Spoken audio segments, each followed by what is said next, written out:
And welcome back here on City Focus. This week we have as our guest Anthony Musgrove. He is the Public Works Director in the city of Valdosta. First, we're going to talk a little bit. First of all, Anthony, thank you for coming on, taking the time. I know you're a super busy man, Yes. particularly the last month or so. Right. But we have one big program that's coming up this coming week that we do jointly with the county. It's the Scrap Tire Program. For those people who don't know about the Scrap Tire Program, let's tell them what it is. Well, one thing about the Scrap Tire, it's we kind of work in conjunction with Lowndes County. They hold a spring event, and we handle the fall event. And this is a great opportunity for any of the citizens inside the city or Lowndes County to come out, and they have spare tires or anything that they no longer need. They need a place for disposal, and a better way to keep them out of the shed and for, becoming a mosquito habit or anything like that. We offer this service for them, and it's free, and we get reimbursed from GEMA. And can you talk a little bit about why it's so important that we don't just leave these tires laying around in our community? One reason we don't like leaving these tires around is, they harbor animals, insects, such as mosquitoes that can, the list goes on. And, it's just a nuisance to the environment. And so this is a great way that people can dispose of it, and it's free to the public. Okay. Now, if I have tires laying around, I guess what do I need to do to make sure that you guys would take that tire?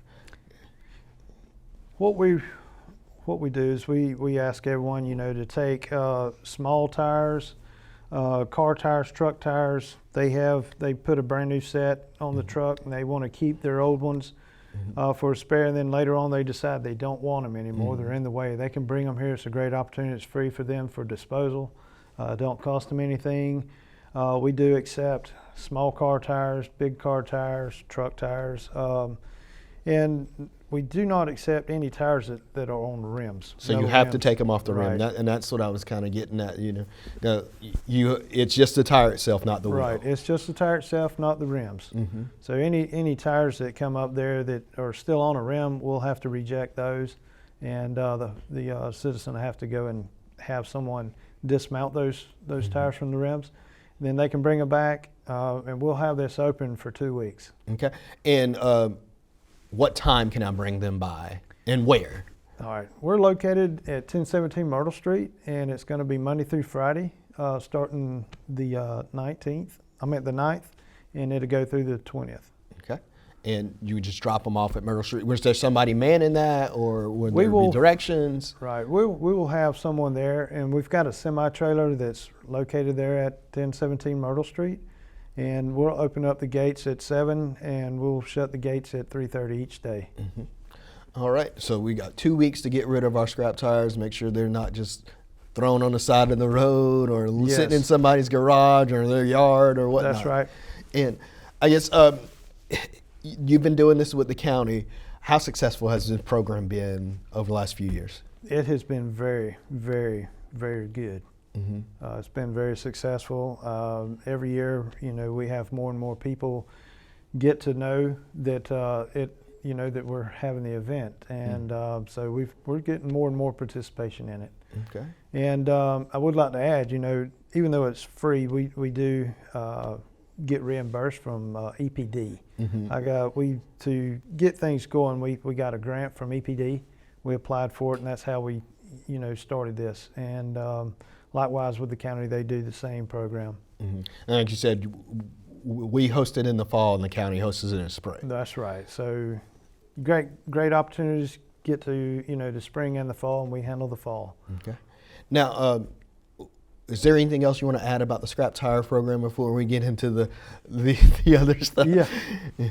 One thing, when we'll have someone there, but once you bring the tires there, we ask that that all the tires be dismounted from the rims, and it only be small car tires, truck tires, things like that. Motorcycle tires, we'll take that, but the little lawnmower tires, we don't take those, or tractor tires, anything like that. Okay. Or semi tires. Okay. We Gotcha. Yeah, that's not acceptable there. Okay. And when you bring them, we'll have a little staging area, and we'll have everything set up. We'll have someone there because we have to count the tires that goes in to the trailers, and we'll load those tires ourselves. But the citizen have to offload them off of their vehicle. Off their vehicle. Okay. Well, now we've talked about the scrap tire program. The last month or so has been a busy time for you and almost everybody at the city because of the aftermath of the hurricane. Right. I guess, can you talk about some of the things that your department has been doing along with other departments in helping get the city cleaned up? Yes. Well, I've been with the city now for 23 years, and this storm, I have never witnessed a storm of this magnitude. It was a storm of mass, I say, devastation for us, and it was declared. And what we have done, and I say we, Public Works has done in conjunction with all the other departments, and I really would like to say thank you to all the other departments because it takes all of us to, make the city get back on its feet, and that's what we've all been doing, working together. I really like to say thank you to all the other departments that's been helping us out there. Keep the streets clean, the trees and everything cut back for easy passage of everybody, keeping the streets safe. And that's one of the big things that we've been doing is Public Works. When the storm hit, it hit that afternoon or mid-morning. And after the storm, we kind of shifted our folks from picking up regular yard trash to picking up and clearing streets for storm debris. And during that, we've had to shut down there's just so much material on the ground. We had to shut down our recycle sites, which was because you just didn't have time to pick it up because your have guys were time. they were all storm debris. Right.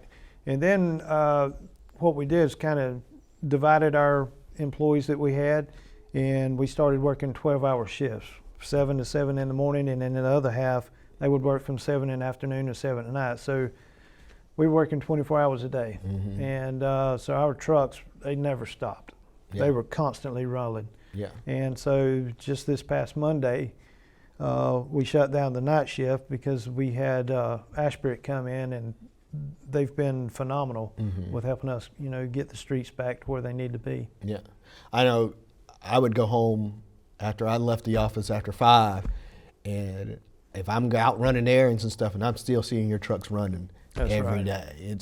It's amazing the work that those guys have put in the last 6 weeks or so. And once again, I told Angela Bray, who was in here with me, the same thing. It's like those guys have worked harder than I've ever seen guys work, and your guys are the same way. Yes. And I got to tell the stormwater crew and utilities and everyone that helped Public Works a big thank you. We couldn't have done what we have done and got it or made it as far as we have without their help. They've been phenomenal in helping it. And I can't be any more prouder than my own department. Knock on Public Works there, but I'm proud of all the men and women of Public Works. Every one of them, it's been a daunting task.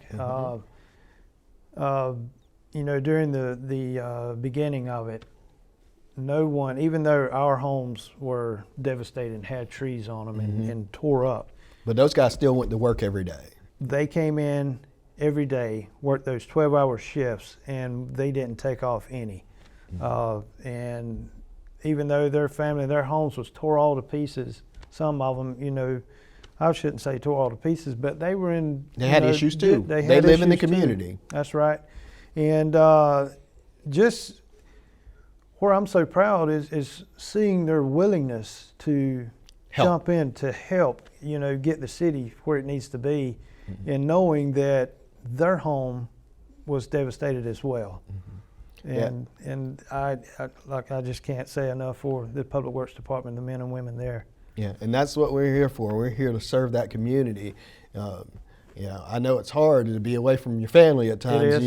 It is. But we're here to serve the community, and that was their way of serving us. Making sure that stuff, that yard debris and the trees and everything else was cleaned up. That's right. Yeah, because we all went through the same things. We all had to take baths out of the 5-gallon buckets of water. So I mean, we all went through it together, and we come out and we're still together. Okay. And I think, you know, this storm has brought all the departments together. And anytime we have a situation like this, we all come together, and it's a wonderful thing. Yeah.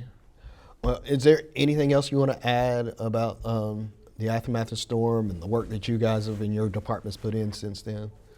What I would like to add is, you know, we're coming to a close, and we're looking at our contract with Bunyan or Ashbrook. They're coming to a close next week. We're looking at the 12th. It'll be the last day for that group, Ashbrook, to help us out. And then we're going to get back on the 16th. We'll go back to our regular schedule, running Monday through Friday. And then one thing that I would like to remind the public is to look at the city ordinances, because we're going to go back to city ordinances. Gotcha. You know, and what I refer to as the city ordinances, you look at chapter 82-33 in the city ordinances. Look up under pre-collection, preparation, and look up under 4. Paragraph 4, right there, it specifically outlines the measurements of trees or anything like that. And then the one that everyone, I'd say, is not the most familiar with is paragraph 5. And that's where if any citizen or homeowner that hires a company or a tree surgeon or anything like that comes out and does any trimming, anything like that, that contractor is primarily the responsibility for removing that. That's correct, removing all that debris. Okay. Well, I think that's all I got for you. I have one other thing, though. I do ask that as people have lawn furniture and things like that have been destroyed or anything, and you know, we will go back to picking up bulk items and things like that, to keep that bulk item separate from the yard trash, because everything goes to a different facility. Gotcha. And just to keep costs down and everything like that. So we have to separate the trash or bulk trash, bulk items from your yard debris. And we can call it organic material. That's tree limbs and straw and leaves, things like that. All right. Well, I want to thank you for coming on. I know, once again, you're a busy person. And you're running from place to place. And we never stop. What I always like about Anthony is that he doesn't ask his guys to do anything that he wasn't doing. Yep. I've been riding with Anthony and seeing him pick up dead animals off the road. That's the type of person that he is, the type of worker he is. But I want to thank you for coming on and taking your time. And we'll be back here on City Focus.